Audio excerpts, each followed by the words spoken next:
అందరికీ నమస్తే అండి. కూటమి ప్రభుత్వం అధికారంలోకి వచ్చాక వీళ్ళకున్న ఒక పెద్ద డ్రాబ్యాక్, ఒక పెద్ద మైనస్ ఏంటంటే ఎమ్మెల్యేల పనితీరే. అది మనం చాలా సందర్భాల్లో చెప్పాం. అండ్ ఇంకో మాట కూడా నేను చాలా సందర్భాల్లో చెప్పాను. స్వతంత్ర భారతదేశంలో ప్రస్తుత ఎమ్మెల్యేలు చేస్తున్న కొత్త కొత్త కరప్షన్ అంశాలు గతంలో ఎప్పుడూ ఎవరూ చేసుంటారు. గతంలో వైసీపీ వాళ్ళు చాలా వరకు చేశారు. వీళ్ళు కొంతమంది దానికి మించి చేస్తున్నారు. సరే, అన్నిటికీ ఆధారాలు ఉంటాయా అంటే అన్నిటికీ ఉండవు. జరుగుతున్న సంఘటనలే ఆధారం. పొలిటికల్ కరప్షన్కి ఆధారాలు ఉండవు. జరుగుతున్న సంఘటనలను బేస్ చేసుకునే ఆధారం అనమాట. ఉదాహరణకు మార్కాపురం నియోజకవర్గ ఎమ్మెల్యే కందుల నారాయణ రెడ్డి గారి మీద గుంటూరు పశ్చిమ ఎమ్మెల్యే గల్లా మాధవ్ గారి భర్త కొన్ని ఆరోపణలు చేశారు. వీళ్ళది భ్రమర అని ఒక రియల్ ఎస్టేట్ ఉందన్నమాట. వెంచర్స్ డెవలప్ చేసి అమ్ముతుంటారు.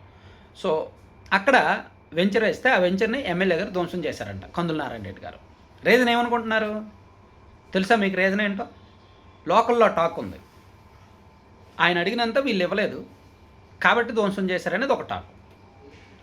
అయితే అక్కడ నారాయణ రెడ్డి గారి తరపున వాళ్ళ మనుషులు చేసే వర్షన్ వేరే ఉంటుంది.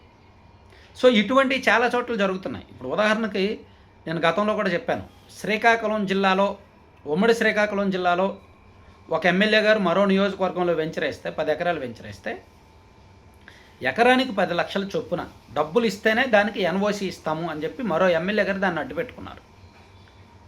ఇదేంటి, నేను అధికార పార్టీ ఎమ్మెల్యేని, నాకే పని అవ్వకపోతే ఎలా అని చెప్పి ఎమ్మెల్యే గారు ఎవరైతే వెంచర్ వేస్తున్నారో ఆయన అక్కడ ఎంఆర్ఓ అని అడిగారు. ఏంటి ఎన్ఓసి ఇవ్వట్లేదు ఎప్పటి నుంచి అని. ఎమ్మెల్యే గారు ఇవ్వద్దన్నారండి అన్నాడు. ఎందుకు ఎమ్మెల్యే ఇవ్వద్దన్నాడంటే లేదండి ఎన్ఓసి లేవని ఎమ్మెల్యే గారు చెప్తేనే అన్నారు. సో అప్పుడు నేరుగా ఆయనతో మాట్లాడితే మామూలుగా వెంచర్కి మనం 10 తీసుకుంటాము, మీరు కాబట్టి కనీసం ఒక 7-8 అయినా ఇవ్వండి అని డైరెక్ట్ అడిగారు. ఎందుకంటే ఇంత ఖర్చు పెట్టాము, మరి ఏదో ఒక రికవరీ రావాలి కదా, ఏదో ఒకటి వెనక్కి రావాలి కదా అన్నట్టు. ఉమ్మడి శ్రీకాకుళం జిల్లాలో జరిగిన ఘటన. అలాగే పశ్చిమ గోదావరి జిల్లా, ఏలూరు జిల్లాలో కూడా అంతే. ఒక ప్రాంతంలో మరో నియోజకవర్గ ఎమ్మెల్యే వాళ్ళ తమ్ముడు, మాజీ ఎమ్మెల్యే వాళ్ళ సోదరుడు వెంచర్ వేశారు. తక్కువ 4 ఎకరాలే. అక్కడ ఎన్ఓసి అంతా వచ్చేసింది. కరెంట్ కనెక్షన్ ఇప్పించాల లోకల్ ఎమ్మెల్యే గారు. దానికి కరెంట్ కనెక్షన్ కోసం ఆయన డిఈని వాళ్ళని అధికారులను అడిగితే ఎమ్మెల్యే గారు ఆపారు. ఎందుకు ఆపారు ఎమ్మెల్యే గారు? ఇక బయట తీసుకుంటారు, మీరు కనీసం ఎంతో కొంత ఇవ్వాలి. అలా అంటే ఇక్కడ అధికార పార్టీ ఎమ్మెల్యేలు అయినా సరే పనులు జరగట్లా, పనులు ఆపేస్తున్నారు. సొంత మన పార్టీ వాళ్ళే కదా, కూటమి ఎమ్మెల్యేలే కదా, సరే చేసుకొని అని అయితే లేదు. ఎందుకంటే మాకు ఎక్కడి నుంచి వస్తాయి, మేము ఖర్చు పెట్టింది ఎక్కడి నుంచి వస్తాయి అనే ధోరణిలో ఉన్నారన్నమాట. ఇది చాలా పెద్ద మైనస్, ప్రభుత్వానికి చాలా పెద్ద మైనస్.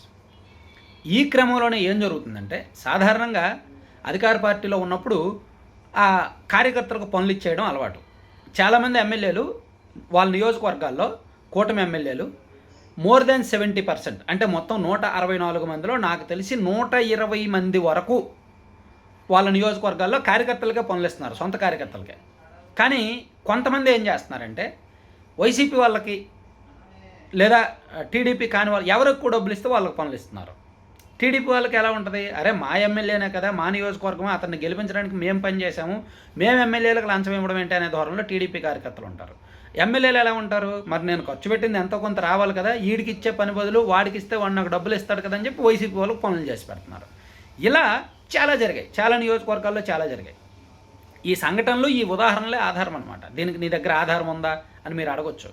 జరుగుతున్న సంఘటనలే, సీన్ ఆఫ్ సీక్వెన్స్ ఏమేమి జరిగాయో అవే ఆధారాలు అనమాట.